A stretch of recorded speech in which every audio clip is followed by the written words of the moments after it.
खरात प्रकरणामध्ये आजची सुनावणी संपलेली आहे आणि 13 एप्रिलपर्यंत खरातला आता पोलीस कोठडी मिळाली। तिसऱ्या गुन्ह्यामध्ये 5 दिवसांची पोलीस कोठडी खरातला सुनावण्यात आलेली आहे।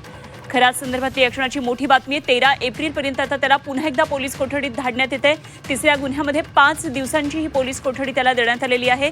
आज तिसऱ्या गुन्ह्यासंदर्भात कोर्टामध्ये कार्यवाही झाली, आज सुनावणी या संदर्भातली झाली आणि खरातला यामध्ये तिसऱ्या गुन्ह्यामध्ये 5 दिवसांची पोलीस कोठडी सुनावण्यात आलेली आहे। त्यामुळे आता 13 एप्रिलपर्यंत तो पोलीस कोठडीमध्ये राहणार आहे।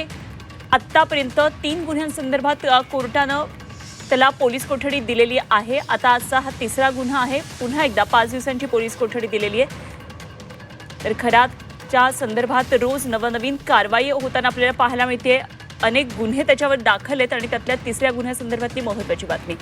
आमचे प्रतिनिधी सागर गायकवाड आज या संपूर्ण सुनावणीवर लक्ष ठेवून होते। जाऊया आपण सागरकडे, जाणून घेऊया काय नेमके सध्याचे तपशील आहेत। सागर, नक्कीच खरं तर काही वेळापूर्वीच या अशोक खरातला पुन्हा एकदा पोलीस कोठडी देण्यात आलेली आहे। या तिसऱ्या गुन्ह्यामध्ये त्याला 5 दिवसाची पोलीस कोठडी सुनावण्यात आली आहे। यामध्ये SITने बरेच मुद्दे जे एक न्यायालयासमोर मांडलेले आहेत, ज्यामध्ये ही जी महिला आहे जी 7 महिन्याची गरोदर होती, तिला खरं तर ह्या अशोक खरातने कशा पद्धतीने भुलवलं आणि त्याच्यावरती अत्याचार कसा केला याबाबतचा तपास करण्यासाठी ही वाढीव पोलीस कोठडीची मागणी केलेली होती, ज्यामध्ये 7 दिवसाची पोलीस कोठडीची मागणी केलेली होती। त्यामध्ये आता न्यायालयाने 5 दिवसाची पोलीस कोठडी तपासासाठी देण्यात आलेली आहे।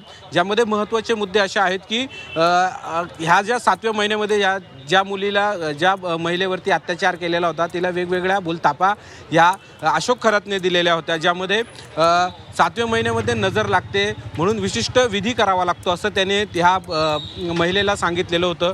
त्यानंतर महिलेला गुंगीचं औषध देऊन अत्याचार केल्याची देखील माहिती न्यायालयासमोर देण्यात आलेली होती। याचा तपास न्यायालयाला सांगण्यात आलं की SITकडून याचा देखील तपास करायचा आहे, यासाठी पोलीस कोठडी मिळावी। त्याचबरोबर हा विधी करताना नकली साप, त्याचबरोबर नाग, वाघाचे कातडे दाखवायचा, त्याचबरोबर हे सगळे वाघ कुठून आणायचा याचा तपास देखील SITकडून करायचा आहे।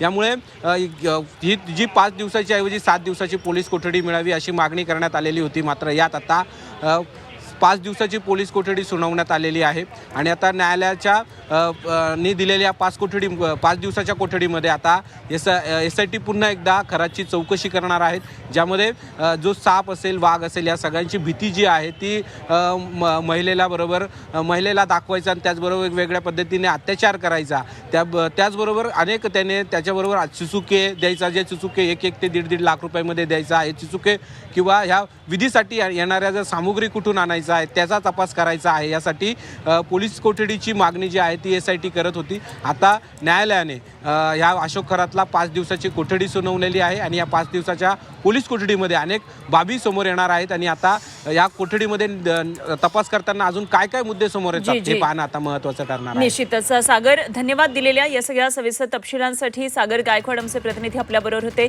तर खरा संदर्भातली यक्षणाची सगळ्यात महत्त्वाची बातमी आहे, त्याला पुन्हा एकदा पोलीस कोठडी दिली आहे। 7 दिवसांची पोलीस कोठडी मागितलेली होती, मात्र 5 दिवसांची पोलीस कोठडी आता त्याला मिळालेली आहे। मात्र या पोलीस कोठडीमध्ये अनेक महत्त्वाच्या बाबींबाबत चौकशी होणार आहे। काही ज्या विधी केल्या होत्या आणि त्यात सगळ्यात महत्त्वाचं 7व्या महिन्यातल्या गरोदर महिलेवर त्यानं अत्याचार केले होते, काही विधी सांगितलेला होता, विधीसाठीचं साहित्य, कशा प्रकारे अत्याचार झाला, कशाचं आमिष दाखवलं होतं, प्राणी कुठून आणले जात होते, साप, नाग, वाघ, या सगळ्याबद्दलचं आता यामध्ये तपास होणार आहे।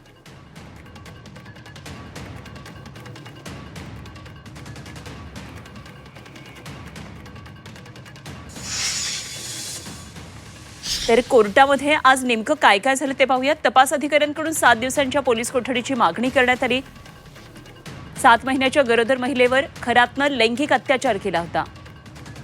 महिलेला गुंगीचं औषध देऊन तिच्यावर अत्याचार केलेला, विधी आवश्यक आहे असं त्याने सांगितलेलं होतं। यामध्ये चिंचोके पॉलिश करून लाखो रुपयांना विकलेले होते।